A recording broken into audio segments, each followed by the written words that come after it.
In a previous video, we talked about things that we learned from our trip down into the Moose River in Mt Robson Provincial Park, and this one we will continue that series heading into the Blueberry Pass or Blueberry Lake area, heading down the Holmes Forest Service Road.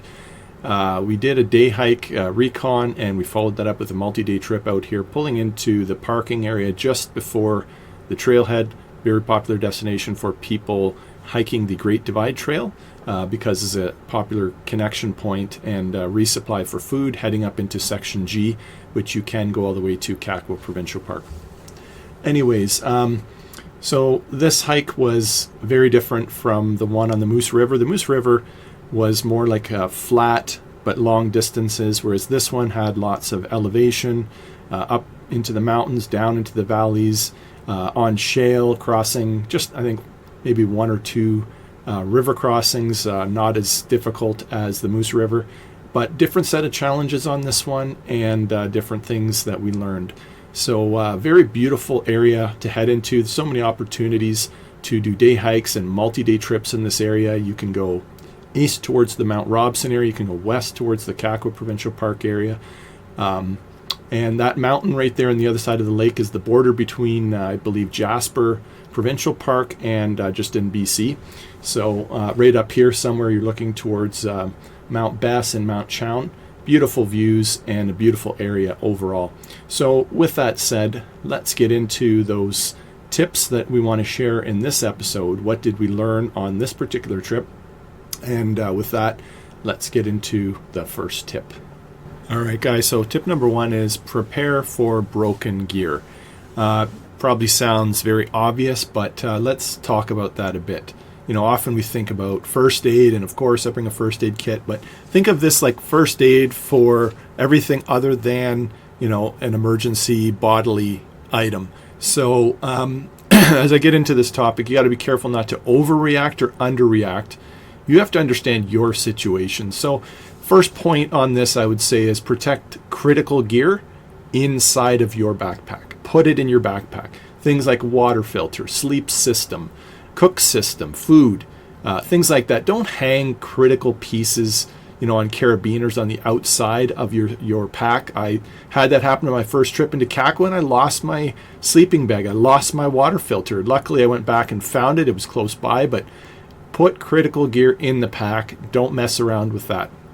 Another thing is, got to ask yourself, based on the trip you're taking, so this one was in the Blueberry Pass area, what gear is likely to get the most wear?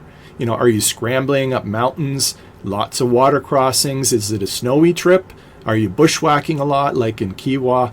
You know, focus on the areas that need the most attention, you know, in priority order.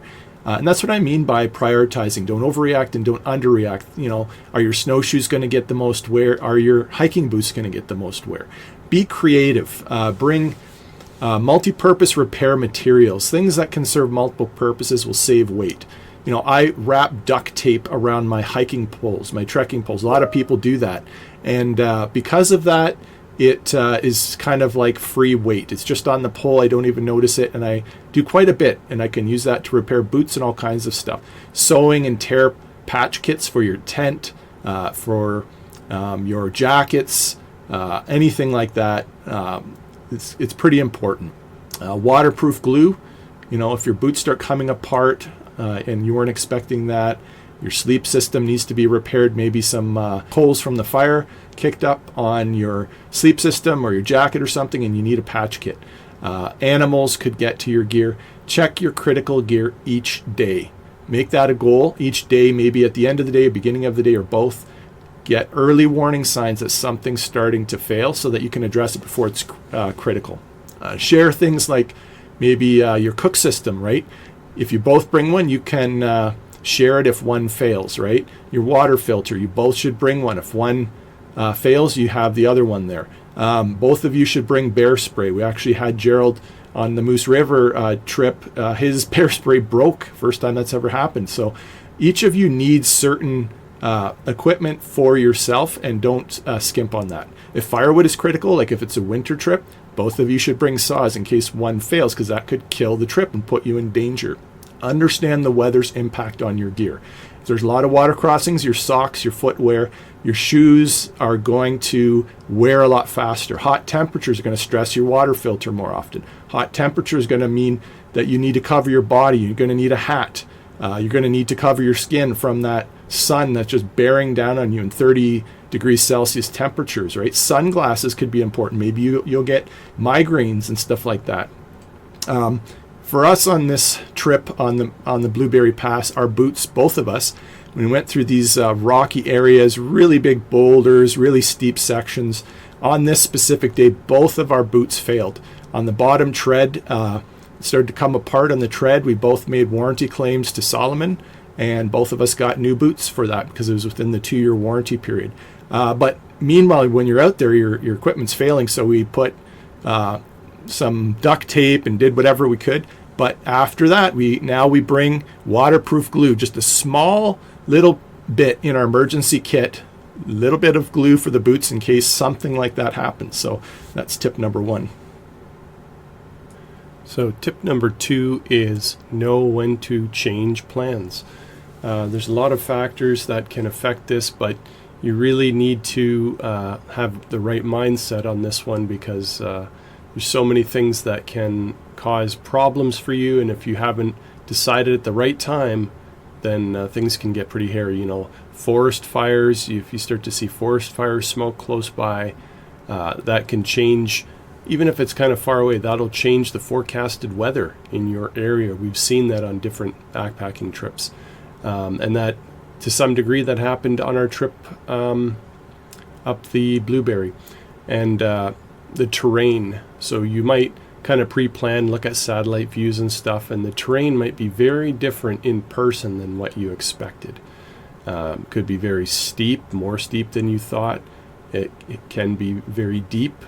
And when I say steep, maybe the incline is what you thought, but maybe the rocks are, not really good footholds, and maybe you could barely get up, but coming down would be impossible without equipment. So terrain, and I call it steep, deep, and creep. So steep terrain, deep terrain like deep water, deep canyons, really dangerous areas that really go down, and then creeping on your hands and knees because the willows are so thick, it's just agonizing going through. So terrain is pretty important. Know at what point it's just not worth continuing. The weather may be a bad match as well for the planned route that you're taking. You get rain with steep, slippery, angled rocks, and rain with hot temperatures, plus river crossing. That could be a disaster in itself as water levels raise much more than you would possibly anticipate. So keep very close watch on the weather. Planned water refill sources, like you might be pretty far out from any lakes and creeks and whatnot, and maybe you thought, okay, there's this creek here, but then when you get there, it's all dried up, and there's nothing for a very long distance. Do you continue and take a gamble, or do you turn back? Are you sure you're going to get water? You're going to suffer just for a short period of time. So, and in a new area, it may be hard to know that, right? If there's big lakes, that might be different. But if it's creeks, we've been to places where there were raging creeks on a map, and we got there, there's nothing. Couldn't even get a refill for your bottle. It was just completely dried. So there's that. Another thing is dead animal carcasses. That's an unplanned thing right on your route. That's drawing all kinds of grizzly bear and cougar and all kinds of predators. You don't want to hang around that area. Like if your campsite is there, you plan to camp there, get far away from there. It's just going to be nothing but problems for you. Pay attention to the stamina of yourself and the other people in your group. They may be getting overextended. You may be getting overextended.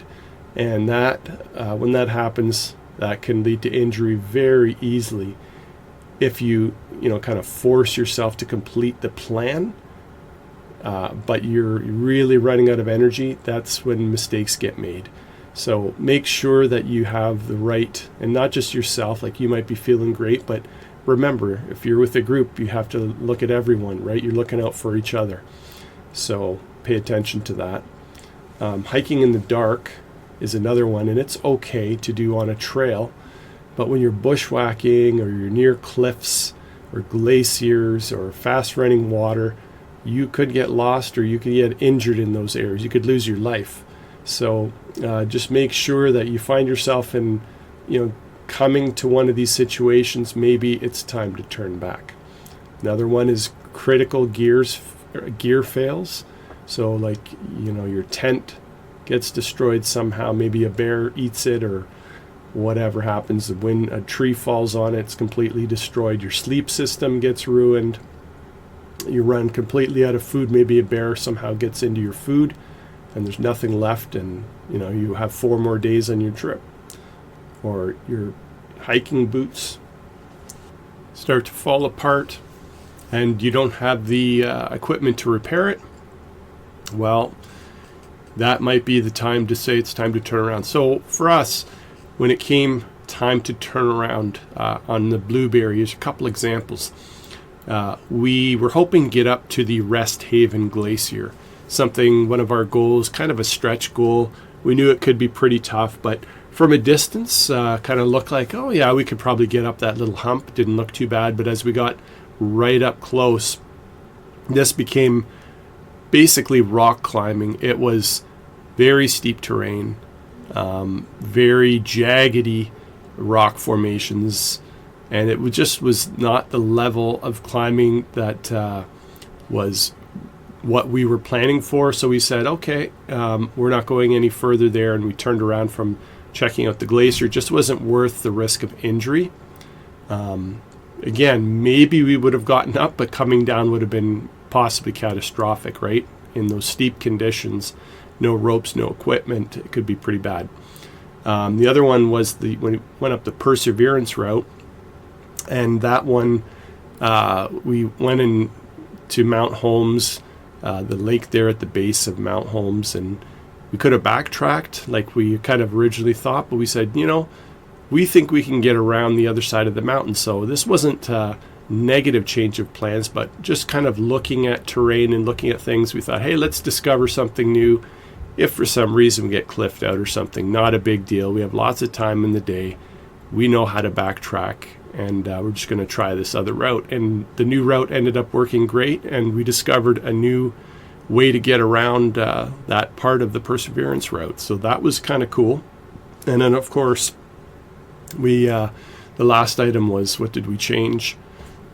Still had possibly more days to explore around, but we did look at the forecast, which had changed, and it said there's going to be some pretty heavy rains for multiple days.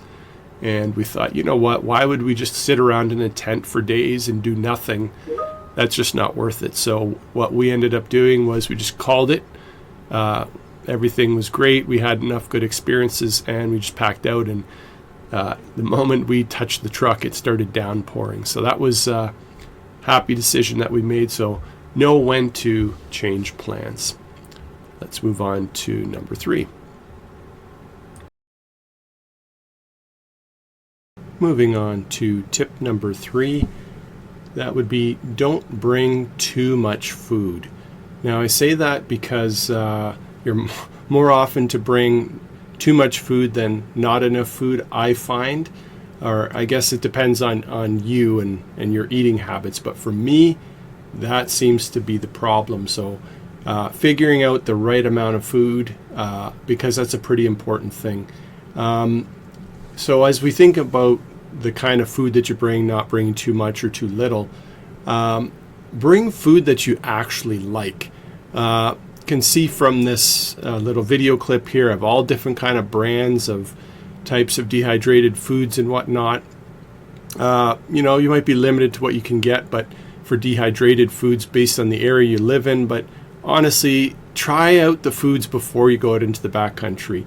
It's very important that you get your calories and that you actually enjoy a meal. You'd be surprised how much of a morale boost it is when you're actually eating food that tastes good to you. Just because someone else likes like pad thai, I personally hate pad thai, right? But I love the beef stroganoff. So anyways, different brands will taste differently, different meals. You can't assume that just because beef stroganoff from Mountain House tastes good, that another brand will taste good. You just need to try it out. It's going to cost little money. And if you can make your own food, that's a really good idea. Of course, it has to last. For me, for day number 1 on almost all multi-day trips, I bring tuna sandwiches. Tuna is a superfood when it comes to protein. It's very healthy for you, really gives you that protein that you need. And for day 1, as you're hiking in, should last the day.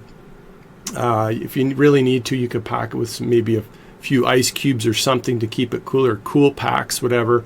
If you're really concerned, I don't do that. I've never had problems with it going bad for day number 1.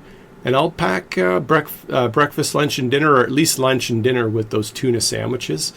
And I just love it. It's something that always agrees with my stomach, always fills my stomach. And then I don't have to use my stove on day 1, right? Especially when you're getting really tired, you get to camp. You don't have to worry about setting up all that stuff. You just have something to eat. So getting some emergency food, a little bit of extra food is okay, but there is such a thing as bringing way too much food. For me, I brought like 3 to 4 extra days of food in my pack, and it's just made it that much heavier, bulkier, just not a good experience. So you got to know what you will actually eat under real world stress conditions. Is it hot weather? When you're exhausted, you'll be surprised at how your appetite changes. You kind of need to force yourself to eat sometimes, but there's certain kinds of foods that you'll tend to eat more than others. Think about what your go-to food is when you're not feeling maybe the greatest. Maybe your stomach is kind of really a bit sour from like a really long day on day 1. You're just kind of getting adjusted to the whole thing. Maybe it's really hot out. Maybe you didn't drink enough water, whatever the reasons. If there's nothing else you can eat except for X thing, and for me that X thing would be like gummy bears or some of these bars that kind of have a fruity taste. For me, when I can't eat anything else, usually I can eat gummy bears and some of these kind of bars like a fig bar, different things like that. Find out what works for you, because sometimes it's like your starter food, kind of gets your appetite back. And that's really important to have stuff like that on days where maybe you're really struggling because maybe you're not feeling great, or you're just kind of adjusting to the environment and whatnot. So make sure you're thinking all of that through. Let's move on to tip number 4. And number 4 is bring extra guyout line. This one is pretty important. It was needed on the blueberry trip when we did have some heavier rains mixed with some winds. We were close to the brush, and by having a few extra guyout lines that weren't pre-attached to the tent, kind of realized later we needed some extra guyout line, and we attached it to the extra attachment points on our trekking pole tents on our Durston X Mid 2s. Helped keep the rain off the tents. Now, part of the problem there was we were on some uneven ground. It's kind of sloped a bit. There were trees in the way. It wouldn't be too fun to have to like re-pick another tent site. So anyways, it started raining, it started blowing wind, and just by having the extra guyout line, we could attach a few extra points to kind of pull the outer fly away from the inner better, and it stopped Gerald from getting a bit more wetness in his tent, and really helped save the day. So there's that, what we learned. But more than just for your tent, sometimes you need that extra guyout line. Maybe if you're hanging your bear food, you don't have enough material that you brought to go higher, further, whatever, you can use that. It can act like spare shoelaces if needed. If you break your shoelaces in a pinch, of course, you could use guyout line. Makes a big difference, right, for comfort and whatnot. You can use it as a makeshift belt to hold up your pants in case your clip on your pants breaks or something like that, right? So just so many uses. If your shoes start falling apart, maybe you could wrap it around the toe, kind of hold things together temporarily. It just really helps as a great tool for a lot of situations. So bring extra guyout definitely an important one. Let's move on to the last tip, number 5. All right, guys, so number 5 is select a base camp area if possible for your multi-day trip. What do I mean by selecting a base camp area? So here we are on this map. We came up the Blueberry Creek Trail. Here's Blueberry Lake, and we'll just kind of zoom out here, and we sort of had a few ideas here. We thought over here we're going to see if we can get up onto the Rest Haven Glacier up there. Okay, so we'll keep that one up there. And we thought on another day we want to do the Perseverance route. And so the Perseverance route goes sort of something like up here, sort of towards Mount Holmes, down towards these lakes. And, you know, we kind of thought after we went to these lakes, we ended up doing something like this.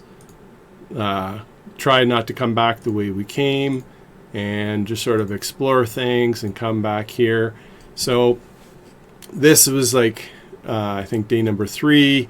Day number 2 was something like, you know, head down this Jack Pine. Let's cancel this route and start another one just to show.